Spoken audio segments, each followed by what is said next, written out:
The Chronicles of the Hyperborean Empire are a collection of tales that span 3 of Bal-Sagoth's albums. The first is The Splendour of 1,000 Swords Gleaming Beneath the Blazon of the Hyperborean Empire, off of the album Starfire Burning Upon the Ice-Veiled Throne of Ultima Thule. The second is The Dark Leige of Chaos is Unleashed at the Ensorcelled Shrine of A'Zura-Kai, off of the album Battle Magic. The third is Cry Havoc for Glory and the Annihilation of the Titans of Chaos, off of the album Atlantis Ascendant. The story of the epic conflict between the Hyperborean King and the Chaos Liege is not one of certainty, but of mists and shadows. The tale as we hear it is one related through the tutelage and obsession of the young man Xerxes as he learns the art of scrying from his master Altarus. Through the mists, in bits and pieces, Altarus guides Xerxes to look through both space and time to watch as the events of the far past and distant lands unfold. Together, master and student view the deeds of the ancient world, at once viewing as though from far away and as if they were there in the flesh. Far away, in a land to the north, a king awakens from a haunting nightmare. He looks out over his kingdom of moors and mountains and considers the revelations that came to him while he slept. Usurpation, assassination, becoming darkness. These things and more would soon befall his kingdom and himself unless he took action. Consulting with his royal sorcerer, the king finds that his fears are indeed well-founded. Arrayed against him was the Dark Leige of Chaos, Lord Angzar, a powerful being neither alive nor dead. Looking through the mists as Xerxes and Altarus now view the scene itself unfolding, the sorcerer tells the king that he is destined to wield a great dark power.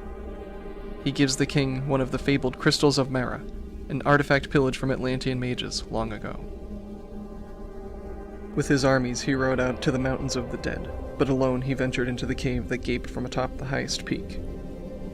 When finally he returned from its depths, he wielded a massive ebon blade wrought by no man. Altarus explains to Xerxes the origin of this fabled weapon, telling of a great immortal who struggled against Angzar long in the past. With his fading sorceries, the immortal mystically transferred his life essence into the great black sword and scattered the magic crystals across the galaxy, leaving Angzar with a hollow victory and forcing him to return once more to his dark chamber of slumber. The sword was lost for centuries, as were the crystals. And he continues. This was the immortal's final, most powerful spell.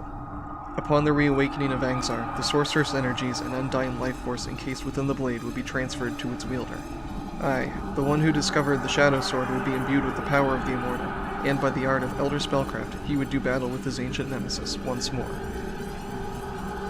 With his Shadow Sword, the Crystal of Mara, and his armies, the Hyperborean King marched on A'Zura-Kai, the stronghold of Lord Angzar, the Dark Leige of Chaos. On what would later become known as the Field of Blood, the two armies met.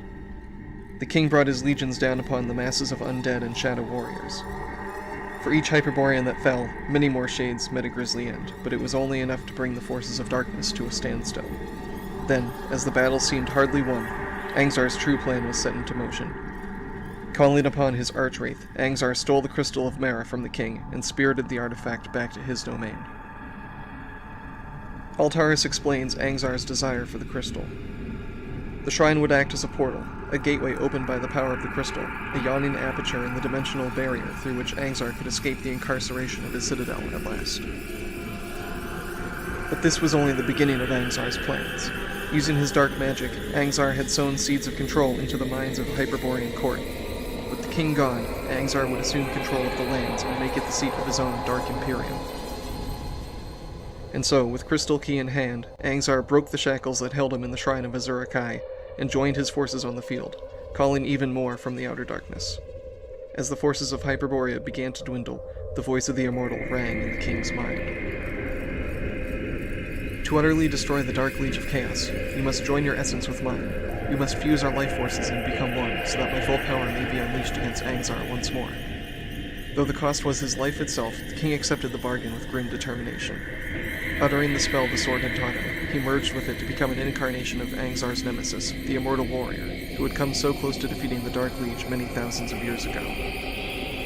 But Angzar would not so easily be defeated. Calling upon his dark powers, Angzar began to summon Chaos Titans of the Zizulf from the outer darkness. And as the immortal warrior incarnate and his remaining warriors rushed to clash with the Dark Leige of Chaos and his Zizulf Titans, the mists fade away for a final time. The true outcome of the events of that day remain unknown even to the most skilled of oracles.